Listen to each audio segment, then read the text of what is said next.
What's up guys, YST here and welcome back to the channel. I hope you're all having an amazing day and start to the weekend. And today, I am going to be summoning all of my ancient shards for the 2x event, but most importantly, I want to try and get my hands on my first ever faction unity, being Vulkanos Fumor from the Demon Spawn faction. And I say that he's one of my most wanted purely for the fact I've got most of the best demon spawns on my account, but also the kit that he brings to the table. Because I did a video with Nutbraids yesterday just to highlight the champ, and man, he is crazy. It all comes down to this placing the burns on enemies. They become non-resistible when paired with faction allies.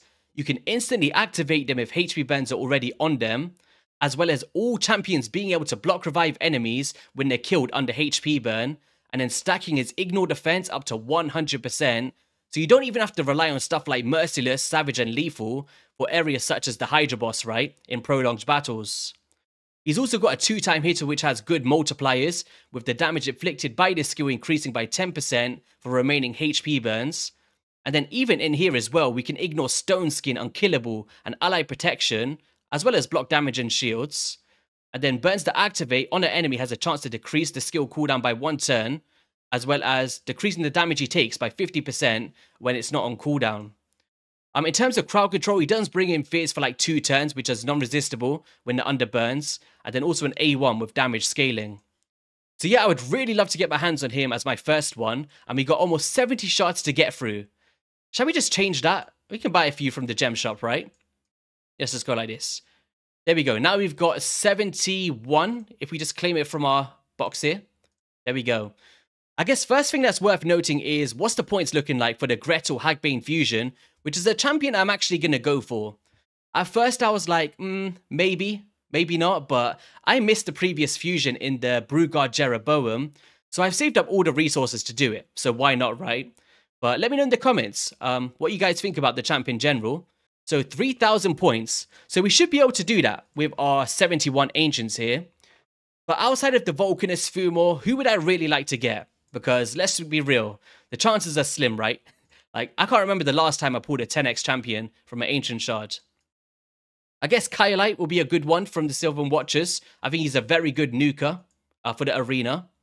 As well as maybe any of the Shadowkin Juntoro. You know, that'd be nice. Try and fill up the Pokedex, as they say.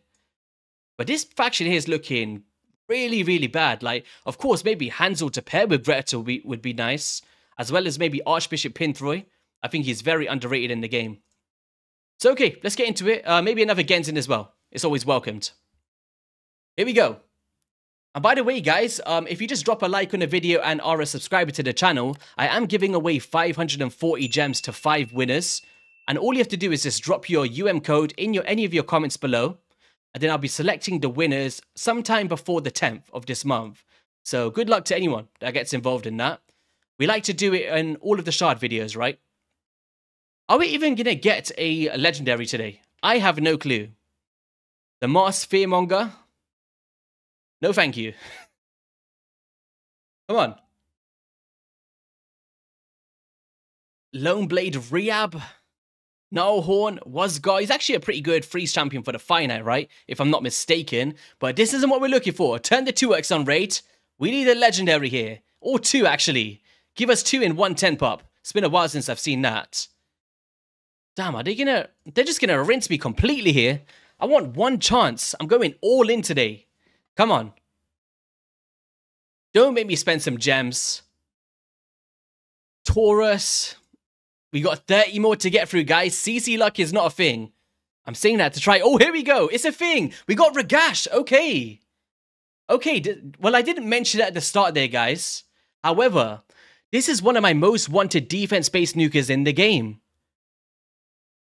Damn, we got a king from Tekken with the Wolverine claws. That's one of the main things why I like this champion is aesthetic-wise as well. Because if you see on my logo, I've actually got like the Wolverine stuff going on. It's my favorite Marvel character. As well as in Tekken, I'm a huge fan of that game.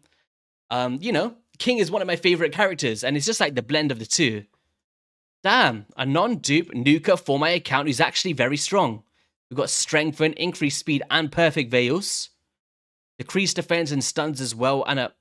Alright, I will take that, 100%. Let me know, any Ragash fans out there?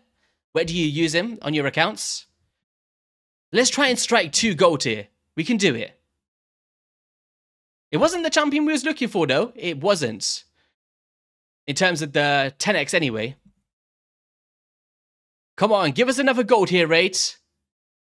I might buy one more set. Maybe. We'll see. Shall we try it just for the video? No notable epics for my account anyway there. I guess let's just see how it's looking on the champion chase before we make any silly decisions here. So we got the legendary book. We got a soul stone. Okay. Oh, I really wanted to try and get a faction unity today. It's like they always get me because you can only get them from these certain events. They're just not in the general summoning pool, right?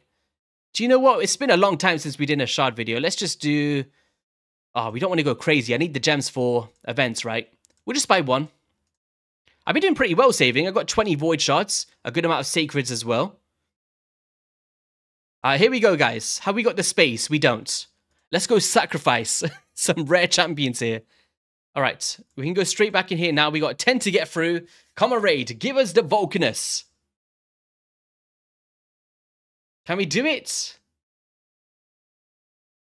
No, we just got the rare tax, guys. They were like, YST, just be happy with what you got in the Regash. And do you know what? I am happy with that. I'll take it. So the 2 champion buffs was Searsha. Like, do we even need to speak about this one? Because it's the most expensive champion in the game, which you get from the Plarium Points program. I forgot the amount of years that it takes to get it. I still don't have the champ, personally. Pretty close, actually, over time. So as she stands at the moment, with this A1, she has a triple hit chance of increasing the duration of HP burn debuffs on the target by 1 turn, as well as a 65% chance once booked of decreasing the duration of random buffs on the target by 1 turn. And what it's going to change to is, if the target is under a HP burn debuff, the chance will increase to 100%, basically giving you a greater chance to take off buffs, such as reflect damage and stuff like that in the Hydra boss, or the increased attack from Wrath, right? Or even Amius. I think it's going to be a really good Amius solution, where they kind of change the debuffs into buffs, and then you want to take those off. If you've got a burn active, could have a lot of use there, right? I guess. And then with this A2, it's currently just a chance of placing a HP burn which attacks all enemies, which means you can get affinity disadvantages in stuff like Hydra currently. And what it's going to change to is a cooldown reduced from 3, and then you got a 5% chance extra to 100%. Okay. But it's now just going to place the HP burn, so you don't have to worry about attacking the enemies, which is pretty nice. So there we go. That's what they've done to this one. And then with the Blazing Panic, attacks all enemies and decreases the turn meters of all enemies by 15%, as well as decreasing the turn meters of enemies under burn by 15% down to a 4-turn cooldown. And it's now going to be a 100% chance once booked of placing a decreased speed and also a Hex if they're under a HP burn, which of course she enables with the A2. Alright, that's a really good change for Searsha. I know that not a lot of people are going to have it, or if the players that have the champion are still going to get a crazy value. But I think she'll get used a lot more than she once was, right? If you had the champ. Like Hex, decreased speed, burns, and also removing buffs. Or decreasing the duration, sorry. That's actually a really cool synergy now for a champion that I thought was actually pretty meh in the past. Are they changing the cooldowns down to a 4-turn? So it's going to be down to a 5-turn cooldown now, with a level 2 effect of a chance by 25% to reach 100% chance of placing. And it's only a cooldown -1, so it's still going to be a 4-turn cooldown. I don't know why they did that. They should have just kept it as a 3-turn, but there we go. That's what they've done. Anything with the passive here? So she's now going to do heals all allies by 10% of the damage received. So this part here remains the same. Then heals all allies by 10%. So basically like a Vogoth effect, right? If I'm reading that correctly. And also, this is going up to a 35% chance to instantly activate burns on the attacker, which is pretty cool as well. But there we go. Let me know what you think about the Searsha changes. But this is the one that I'm most intrigued about because I actually have this champion and I've got him +3. And even before the buff, I thought he was pretty good for players out there. So what is he doing currently? Well, basically the Gore Maker attacks all enemies and ignores 20% of each target's defense and ignores a further 5% for each buff on the target. So you're kind of banking on facing these buff-heavy teams in the arena to get the most optimal value. So what they've changed it to is the buffs is now going to be based on this champion. So now you can scale that up to therefore get more defense out there. Also, he's getting a damage increase and a cooldown reduced to 5, which means once you get the cooldown here, it's now going to be on a 4-turn cooldown.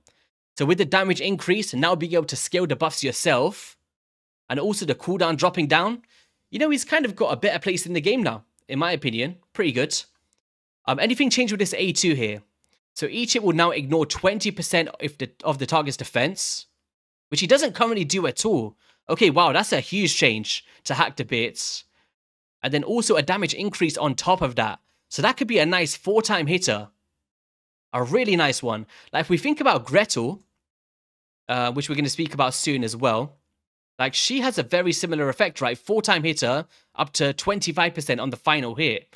He's just doing a straight 20% on every single one and a damage increase, which is pretty nice. Okay, yeah, I'm a fan of that A2. And then an A1 is now a chance to... 50% chance to stun, and also the chance increases to 75%. So you just get a higher chance to place the stun here, but also a damage increase on this A1 as well. So overall, damage increase all around the board. Anything with the passive? So the only thing they're changing here is it will not reset if this champion is killed. Where it says here, stacks will reset if he's killed. I don't know if that makes a huge impact. I think one of the downsides of this champ before was this round stuff. You know, like how many places can you really use this and get the most optimal value over time?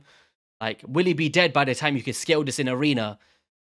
I don't know. I maybe would have just taken it out. Then you can just go through the rounds and stuff like Doom Tower, stack it all up, and then on that final round, you're now unleashing crazy damage. But there we go, guys. That is the changes to those 2 champions. So yeah, on that note, that is going to be all for today's video. If you did enjoy it, be sure to hit that like, subscribe button. Don't forget to get involved in the giveaway, and I'll see you all on a video soon. Peace.